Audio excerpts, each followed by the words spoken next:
Hello, I'm Jeff Phillips, and thanks for tuning in this week. If you like superfoods and superfruits, today's guest will be very entertaining to you. Today I have Roger, and he is an elderberry enthusiast at Norm's Farms. And Roger, welcome to the show. Thanks, Jeff. Thanks for having me here today. Yeah, why don't you tell a little bit more about yourself to the viewers here? Well, my wife and I started our business called Norm's Farms, and we're all about elderberries. Everything we do is all about elderberries. So we make several products. Each of them have elderberries in them. We have elderberry jelly and jam. We create a juice and an herbal cordial. But we're also a nursery too, Jeff, and we can supply plants to people if they're interested in growing them in their backyard. But we also have a commercial nursery too for large growers. If somebody wants to put out some acreage of elderberries, we can help them that way too. Okay. Well, why don't you tell myself and the viewers, what are some benefits of an elderberry? Well, an elderberry is a great functional food, Jeff, and one of the best things about elderberry is they are nutrient dense. They're just packed with all kinds of great things that we need in our everyday diet. They're full of antioxidants. They probably have more antioxidants than just about any fruit. High in vitamin C. They're a strong immune support booster, antiviral, anti-flu, and they taste great. Good for you. Wonderful tasting. Okay. Well, I'm peeking around the corner and I see you have a sample or so. I wouldn't mind trying one. We got a little bit here, and this is actually out of your very own refrigerator, Yes. as I understand it.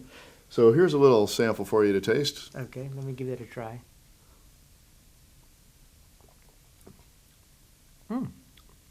It's good. It's sweet, smooth. But not real sweet.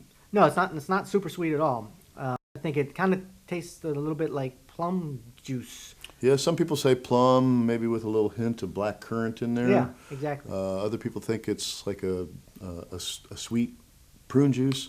Personally, I think it tastes like elderberry. Yeah, yeah, it's good. Thank you. Thank you for that. You bet. Now, so you mentioned it was good for, it was antivirus, immune booster. So if I'm Right. sick, is this something that I should take in order to help get over? Well, they do say that elderberry is a great preventative for, things like the flu and colds, sniffles, sore throat, and that kind of thing.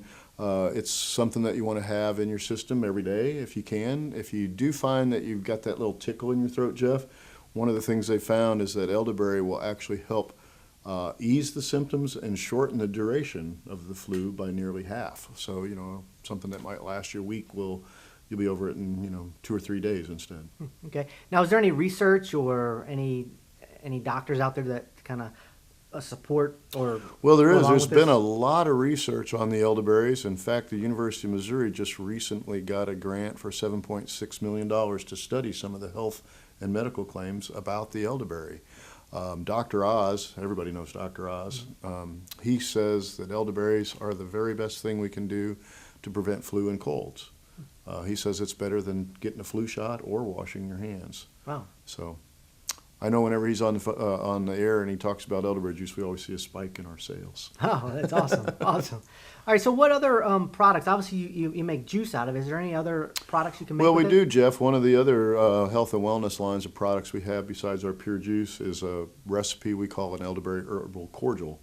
And that's our pure elderberry juice along with honey, cinnamon, and cloves. Really great for sore, irritated throats.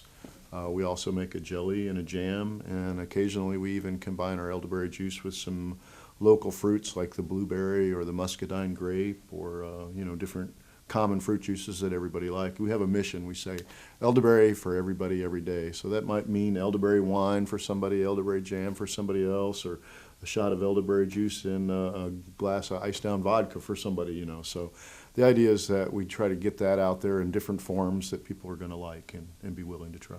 Okay. So if a viewer or myself are interested in getting one of these plants and growing them ourselves, are they difficult to maintain and grow? Well, I'm glad you asked that, Jeff, because elderberries are one of the easiest perennials to grow. People always talk about, xeriscaping and using native plants in the landscape. Well, elderberry happens to be one of the best choices not only for the natural landscape, but it's a great plant to have for your own personal medicine chest. The berries are very easy to work with as far as making things from them. They're easy to turn into jams and jellies. They can be baked into pies and muffins and that kind of stuff. We've even got a lot of recipes on our website too. Like for June, as an example, we did an elderberry barbecue sauce for a Father's Day recipe. We also have elderberry thumbprint cookies, which is something that mothers and daughters really love to do together. We have a elderberry chutney, elderberry apple chutney. We have a recipe for an elderberry apple blueberry crisp, fun stuff like that. And these are all free, available on the website. Wow, fantastic. Well, I want to just backtrack a little bit. Where, as far as the plant goes, is it pretty? Is it heat resistant? Does it take a lot of watering? What zone does it like to live in? Elderberries grow all over North America, so there's really hardly any places where they won't grow. They're long-lived perennials. They'll live for 25 to 50 years. They are naturally disease and insect resistant. They're drought tolerant. The one thing you got to watch, though, in hot, dry years, your yield is going to go down. So if you're in a climate where the summers are hot and dry, if you can provide plenty of moisture to them, you'll ensure yourself you get a lot better harvest that way. The berries will be plumper and juicier. Sometimes in dry years, we'll see the berries actually fall off before they start to ripen. Yeah, wow.